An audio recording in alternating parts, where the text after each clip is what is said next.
je vais parler de logement connecté, Xavier, hein, sachant, parce qu'on est pile dans le sujet copropriété, pour la simple et basique raison qu'une copropriété est composée de plusieurs logements, bien entendu. Aussi parce que je serai témoin auprès de tous les auditeurs du fait qu'il y a très peu, voire pas d'appels d'offres aujourd'hui qui sortent sur le marché en promotion immobilière sans la notion de logement connecté, qui sera bien entendu plus ou moins grande selon la volonté du promoteur, mais c'est une vraie tendance de fond pour laquelle il n'y aura pas de retour en arrière. Je pense qu'on peut être très confiant sur ce sujet-là.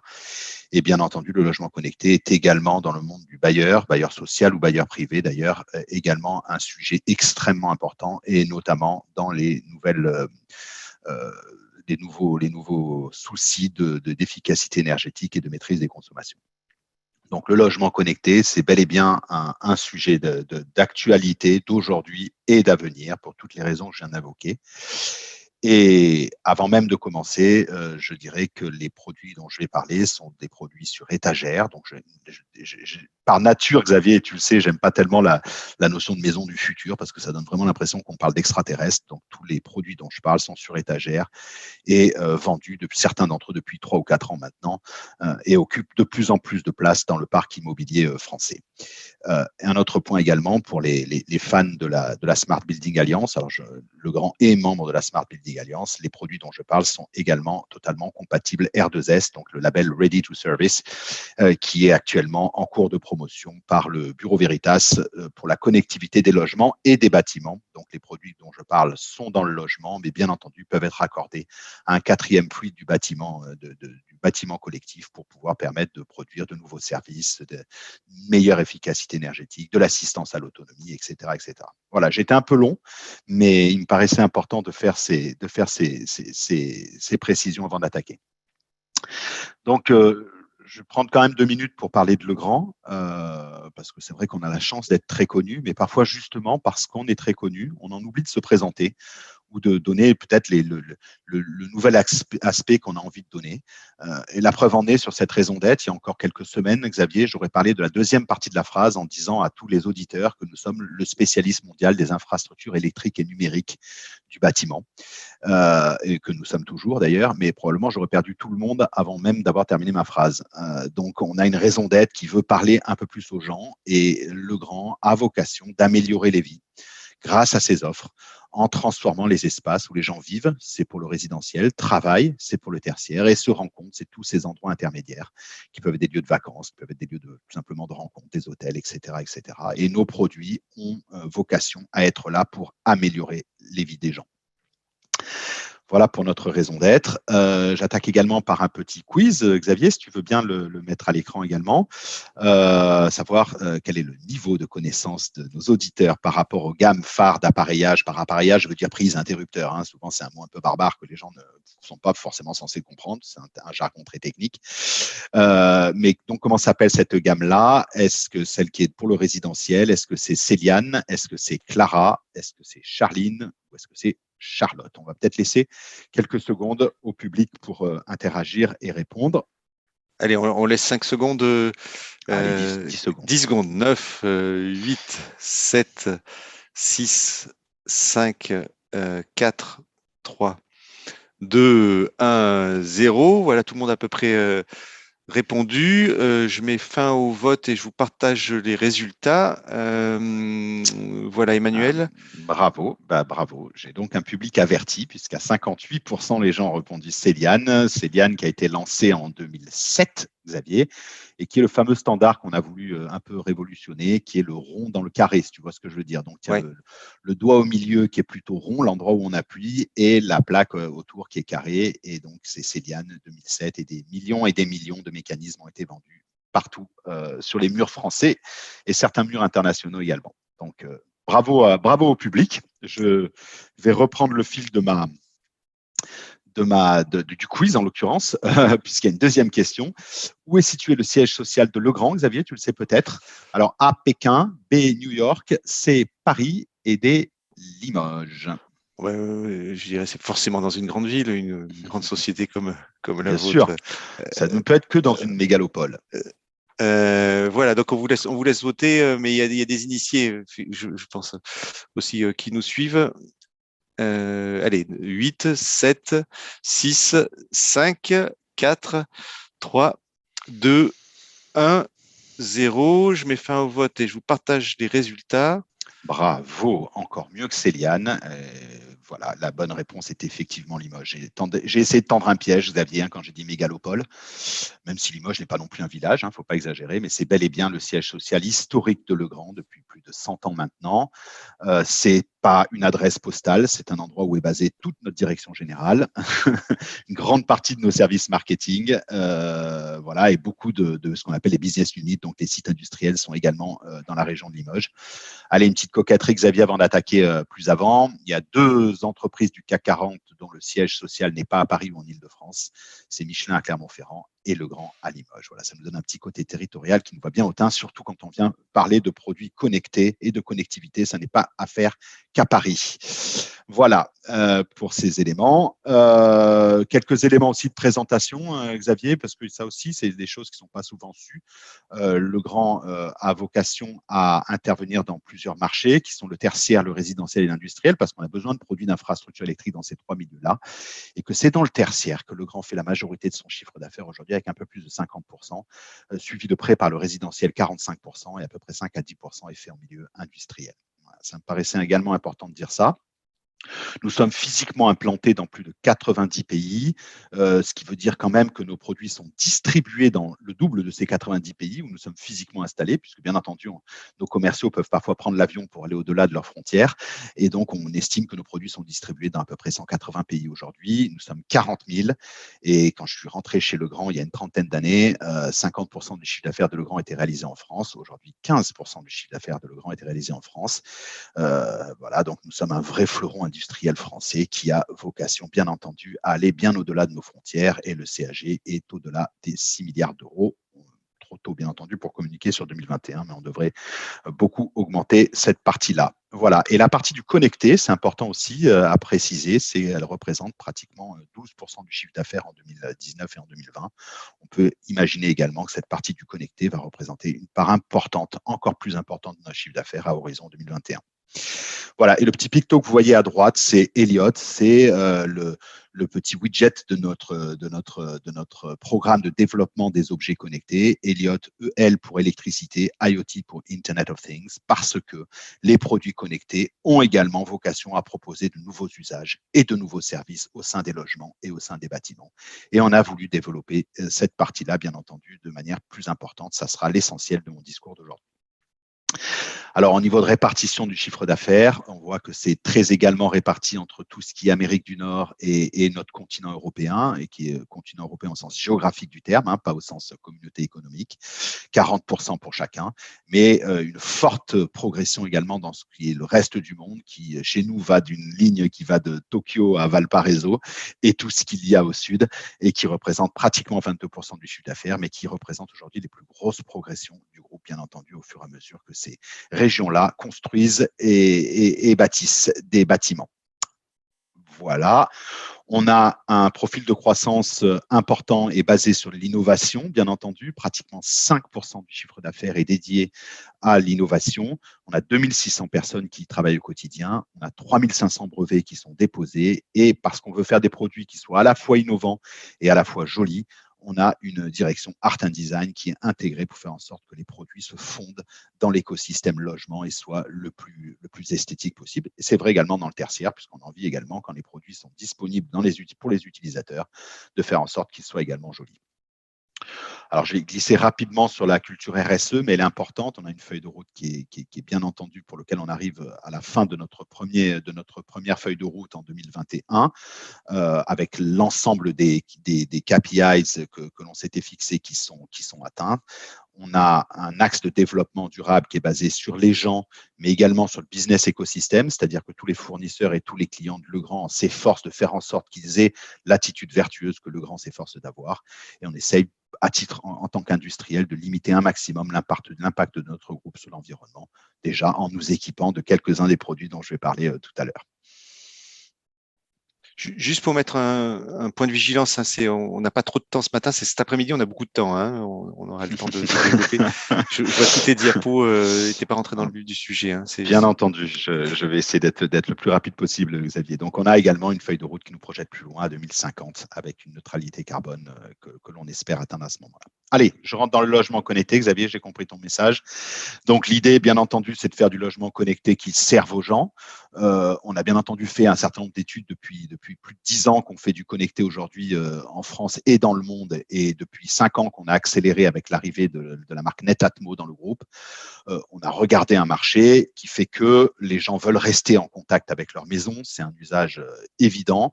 En plus de ça, ils peuvent le faire facilement parce qu'ils sont équipés à 70%, 77% de smartphones.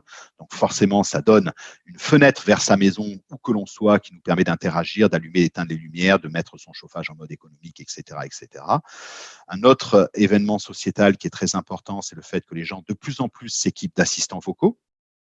Et paraîtrait quand même assez lunaire aujourd'hui de demander à son assistant vocal ce qu'il y a au cinéma, dans le cinéma de quartier du coin, et dans le même temps ne pas être capable de donner des ordres à sa maison via cet assistant vocal pour dire justement on part au cinéma, donc maison, éteins la lumière, baisse les volets, mets le chauffage en mode éco. Ça paraît un usage évident, mais voilà, c'est important de noter que ce développement des assistants vocaux partout.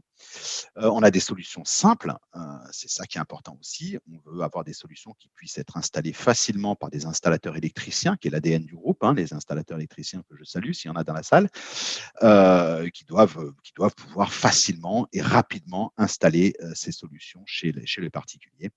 Et bien sûr, on a une vigilance particulière sur le respect de la vie privée et on met en place tout un tas de procédures qui s'assurent que chaque installation est unique et pas hackable et totalement en sécurité.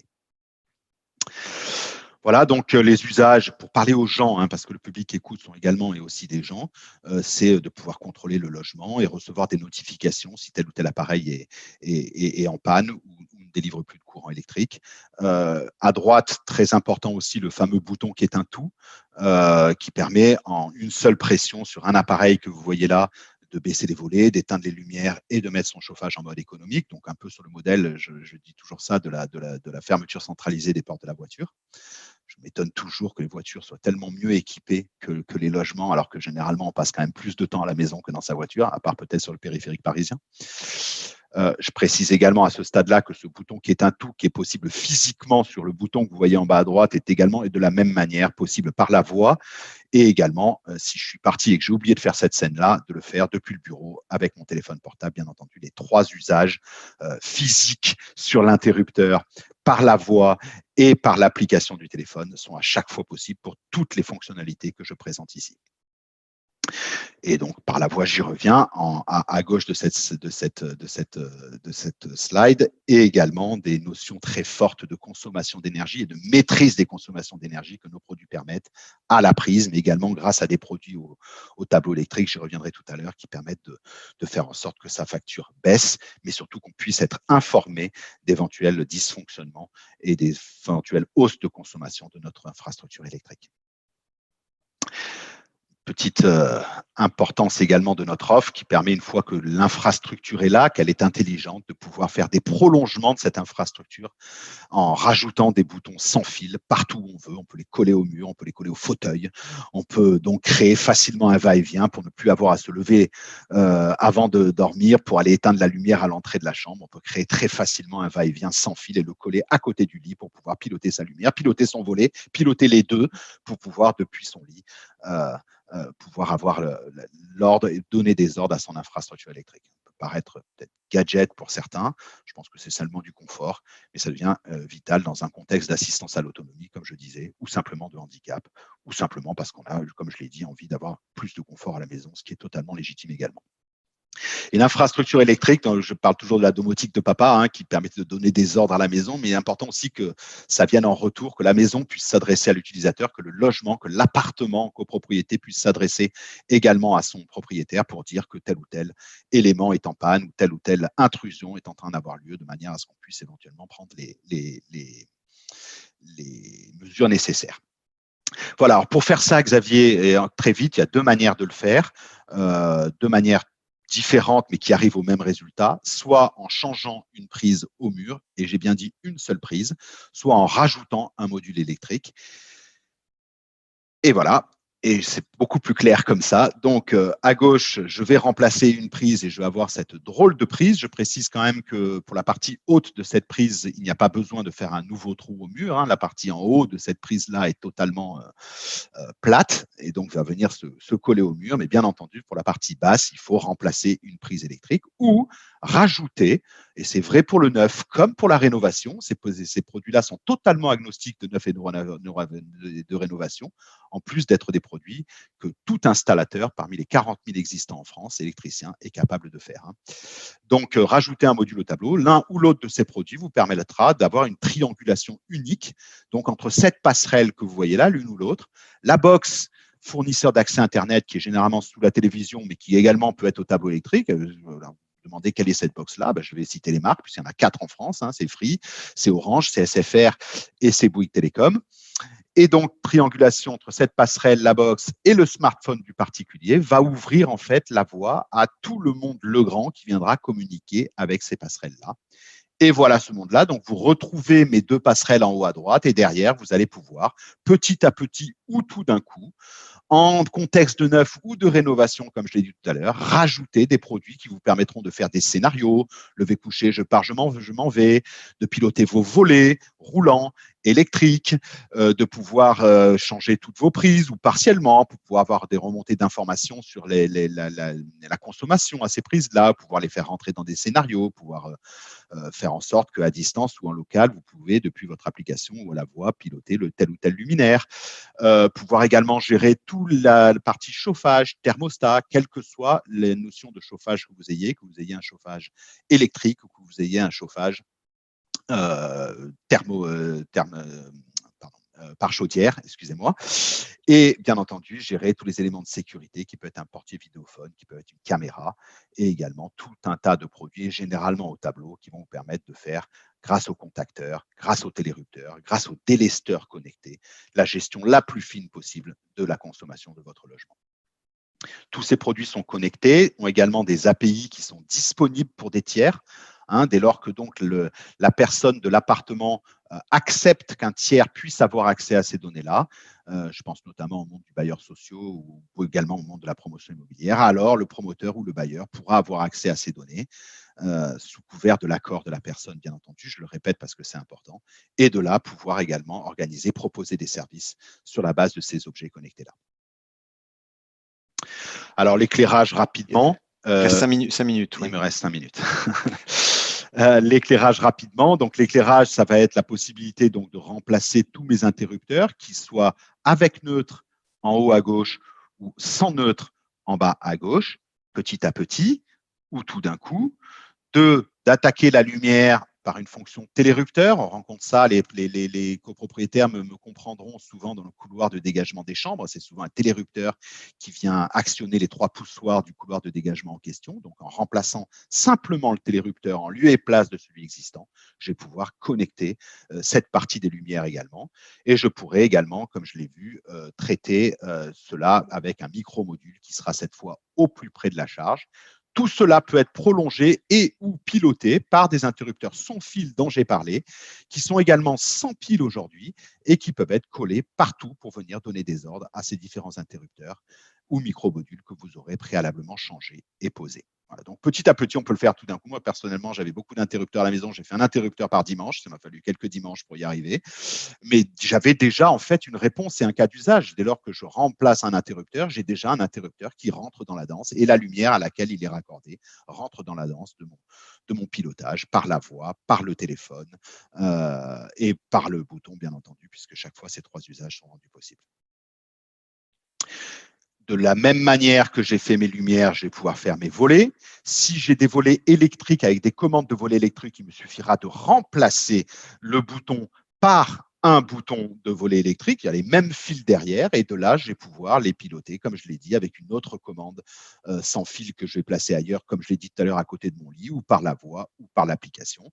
Et si malheureusement, le promoteur n'est pas allé jusqu'à descendre une commande de volet électrique, mais que j'ai simplement le moteur précablé dans le caisson, alors je vais mettre le même micro-module dont je parle, ce qui n'est pas le même d'ailleurs, un micro-module. J'ai parlé tout à l'heure du micro-module d'éclairage, et il existe également le micro-module de volet en bas à droite, qui me permettra, avec un bouton sans fil, de donner un ordre à mes volets, de pouvoir gérer mes volets facilement. Et également parce que nous sommes interopérables, nous sommes compatibles avec d'autres grandes marques de volets que sont par exemple Ubendorf et Somfy. Le pilotage du chauffage sera rendu possible en pilotage de chauffage électrique en remplaçant derrière, alors vous regarderez chacun chez vous pour ceux qui sont profanes, ceux qui sont professionnels le savent déjà bien, derrière un chauffage électrique, derrière un appareil, vous n'avez pas une prise de pôle plus terre telle que vous la connaissez, vous avez souvent plutôt ce type de produit-là qui est une sortie de câble, on l'appelle sortie de câble parce que justement le câble est plus important qu'un câble habituel, en remplaçant ce simple produit par un produit qui physiquement il ressemblera de très près, vous aurez la possibilité de piloter votre appareil directement depuis votre application. C'est possible également dans un cas où vous êtes équipé d'un fil pilote. En remplaçant chacun de ces produits-là, l'application pourra devenir un gestionnaire de votre installation fil pilote pour gérer au plus fin et le plus finement possible le chauffage chez vous. Mais bien entendu, certains sont en chaudière, individuelle ou collective. En individuel, vous avez les produits en haut à gauche de la slide qui soient en look Legrand ou en look Netatmo, avec en haut à droite ce produit Netatmo qui permet d'avoir une gestion encore plus fine de l'économie, ce qui permet à la chaudière de ne pas passer en mode totalement off ou en mode totalement on, ce qui est souvent très énergivore, mais au contraire d'être souvent dans une ligne, une grille qui permet de ne pas avoir à faire des appels de courant trop importants et qui donc permet de faire des économies. Et si vous êtes dans un chauffage collectif, vous avez quand même la possibilité de gérer au plus fin dans votre logement grâce à ces têtes thermostatiques que vous allez placer sur vos appareils en lieu et place de la tête thermostatique existante. Et sur le tableau électrique, pour rentrer encore plus dans la notion d'économie d'énergie et de gestion de l'efficacité énergétique du logement, ces produits Drivia with Netatmo qui se retrouvent donc au tableau électrique, qui ont été nominés et ont reçu des Innovation Awards au CES de 2020. Vous retrouvez d'ailleurs, Xavier, à droite de cet écran, la fameuse passerelle, en fait, qui peut être également modulaire. Mais si vous avez déjà une passerelle telle que je l'ai montré avec la prise sur montée du diamant, vous n'avez évidemment pas à mettre de nouveau ce produit, parce que toutes ces offres-là sont compatibles. Et là, je vais avoir donc un compteur d'énergie, un délesteur connecté, un compteur d'énergie qui ne soit pas général, mais 5 circuits pour avoir une gestion plus fine, un télérupteur qui va me permettre de gérer des circuits dédiés, et un contacteur qui est souvent relié à des appareils énergivores, qui peuvent être un chauffe-eau, qui peuvent être une borne de véhicule électrique, qui peuvent être un moteur de piscine, un peu moins vrai en copropriété évidemment, mais un chauffe-eau en l'occurrence, c'est des choses qui sont très souvent raccordées à un contacteur et qui me permet sur mon téléphone de pouvoir dire que mon chauffe-eau relié à mon contacteur sera en marche de 11h du soir à 3h du matin et de faire ces routines-là à partir de mon téléphone sans avoir affaire à un ingénieur de la NASA pour me faire ce genre d'usage. Voilà les photos des produits qui défilent. On retrouve sur legrand.fr l'ensemble de ces offres, bien entendu. Donc, l'éco-compteur, par exemple, au tableau électrique va me permettre d'être alerté si j'atteins ma limite de contrat, si j'ai un contrat de 6 kVA ou de 9 kVA et que je frôle dangereusement, je vais avoir l'alerte sur mon téléphone et sur le produit. Je vais pouvoir avoir la possibilité d'avoir la totale de ma consommation, mais ramener à des histogrammes qui sont un peu plus sympathiques pour que la famille puisse se réunir autour de la tablette familiale pour se dire, oulala, on a un peu dévié cette semaine, faisons attention, mais également la possibilité de l'avoir par circuit, comme je l'ai dit, avec un gros appareil comme celui-là. Grâce au contacteur dont j'ai parlé, je vais pouvoir raccorder les appareils énergivores et notamment dans un contexte de promotion immobilière, les climatisations, les chauffe-eau, le chauffage, pourquoi pas, et de pouvoir, comme je l'ai dit, le traiter le plus finement possible avec mon téléphone portable. Le télérupteur qui me permettra de traiter des pièces, et notamment, j'ai dit tout à l'heure, le couloir de dégagement des chambres, ça peut être également un salon ou quoi que ce soit, et de pouvoir, non pas en changeant les interrupteurs cette fois, mais en mode poussoir, en changeant le télérupteur au tableau, de pouvoir avoir la possibilité de gérer un circuit dans sa totalité. Et tout ça, bien entendu, avec des choses qui permettent des personnifications la plus facile possible sur le téléphone et permettent donc d'être de manière ludique en contact toujours avec sa maison. Et bien entendu, des commandes de scénarios sans fil et sans pile. Donc, il n'y a plus besoin, je pense notamment aux bailleurs sociaux à qui j'adresse un clin d'œil, il n'y a plus besoin d'avoir des passages dans les logements pour changer les piles régulièrement. Donc, ces produits sont sans fil, sans pile. Les 3 scénarios qu'on a mis en place chez Legrand, c'est je pars, je reviens, je me lève, je me couche. Et un bouton 4 scénarios. Je précise que ce n'est pas Big Brother qui décide ce que font ces boutons scénarios, c'est vous, l'utilisateur, à partir de l'application, qui le décidez de manière tout à fait simple et qui changeait d'avis d'ailleurs de manière tout à fait simple quand vous n'avez plus envie que tel ou tel produit fasse tel ou tel scénario. Et enfin, des produits de sécurité, bien entendu. Je pense notamment en promotion immobilière, les portiers vidéophones, on appelle ça la vidéophonie. Voilà, des produits qui permettent d'avoir, bien entendu, accès à la porte d'en bas pour la personne qui sonne. J'ai presque fini, Xavier.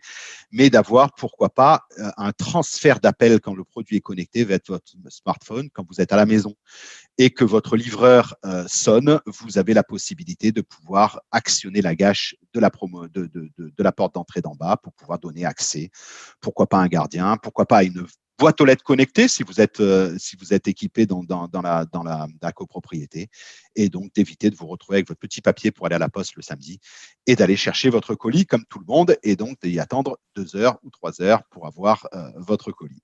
Et pourquoi pas, bien entendu, de laisser passer dans un contexte d'assistance à l'autonomie des infirmières, des aidants, etc., etc. Voilà, Xavier, je peux accélérer rapidement. On a un partenariat avec Aldes également qui permet d'actionner avec un bouton sans fil tout ce qui est aération, donc des boutons sans fil qu'on va mettre dans la cuisine, dans les toilettes, dans les douches, etc., pour permettre d'actionner le moteur de ventilation Aldes et tout autre moteur, puisque nous sommes compatibles toutes marques sur le sujet. Et l'interopérabilité qui n'est pas un 20 mots, comme je l'ai dit, nous pilotons d'autres marques, mais nous rendons notre marque pilotable par d'autres.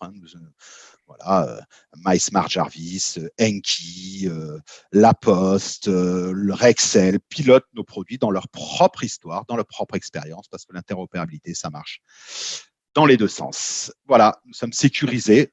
Nous sommes très humbles sur le sujet parce que c'est un effort et des investissements de tous les moyens, bien entendu, de tous les jours. Et nous faisons en sorte que nous sommes toujours au top du top, d'une part des normes et d'autre part des investissements pour faire en sorte que nos produits ne soient pas hackables et que nous respections la vie privée des gens dans la RGPD. Voilà, Xavier, j'ai glissé un petit peu vite sur la fin. Je pense que j'ai finalement réussi à rentrer dans le timeline. Je ne sais pas si c'était intéressant, je ne sais pas si ça a plu. Merci Manuel. Voilà, mais cet après-midi, on aura un peu plus de temps là. Peut-être on va revoir là, on va parler tertiaire, donc un focus sur le tertiaire, on aura un peu plus de temps. Mes dernières slides, j'ai glissé rapidement parce qu'elles étaient très tertiaires, comme tu as vu. Et donc merci à toi Emmanuel.